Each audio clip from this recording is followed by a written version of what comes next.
All right, Cindy, thank you. You're about to see newly released body camera video of a man in the Tampa area charged by Governor Ron DeSantis' election crimes unit. As we've reported, a few dozen people across the state have been arrested.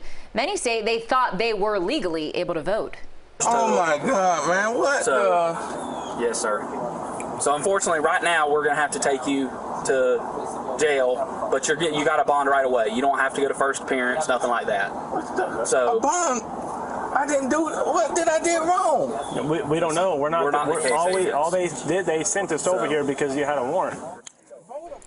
You just saw Tony Patterson getting arrested for alleged voter fraud. The arrest in mid-August happened the same day Governor DeSantis announced an increased crackdown on voter fraud and criminal charges filed against 20 people for illegally voting in 2020.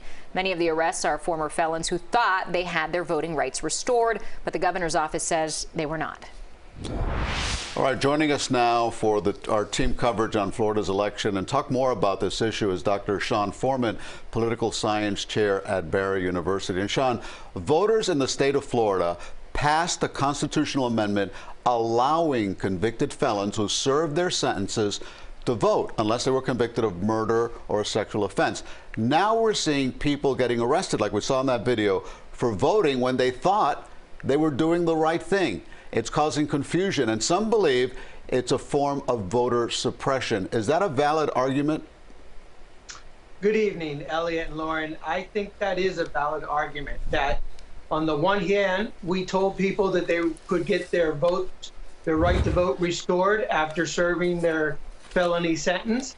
In fact, we voted for it in the state of Florida. As you indicated, more than 60% of voters said they'd be willing to do this. And so people thought they would get their rights restored if they have served their sentence and paid their fine. But of course, right away, right after that passed, the Florida legislature, the Republican legislature, passed a law to put more strings attached or to clarify, which made it a little bit harder for some people to clear that past conviction. And of course, former felons can get their rights to vote restored in Florida, except if their felony was for murder or sexual assault. And so from the time that it passed, there was confusion about who was eligible, what they needed to do. And so the bottom line, Elliot, is there was a big push by many people trying to help people to register to vote in 2020, thinking that they were eligible based on this new law.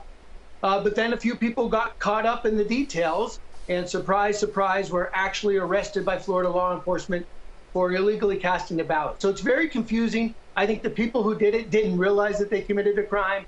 You see in the body cam, the police didn't even realize that they had to prosecute this crime. It's really confusing. So, you know, I would just say also, flying 50 migrants to Martha's Vineyard is more of a stunt than accomplishing any policy change, just like arresting 20 people for illegally voting. That isn't going to accomplish anything except get headlines. Yeah, we'll have to see how those alleged voter fraud cases actually play out in court because of all this confusion surrounding what the rule actually is. Now, Sean, why were 3 primarily Republican counties given extra concessions for this election by Governor DeSantis when other counties hit hard by Hurricane Ian were not? Some of the people in those Republican stronghold counties, it's going to be easier for them to vote as they're sort of picking up the pieces after this storm.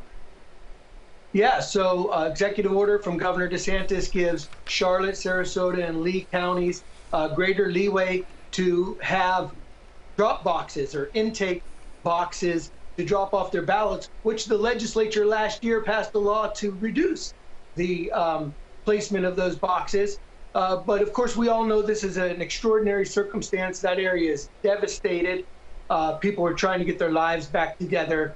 Voting is lower on the agenda, but we do want to make sure people have the opportunity to vote.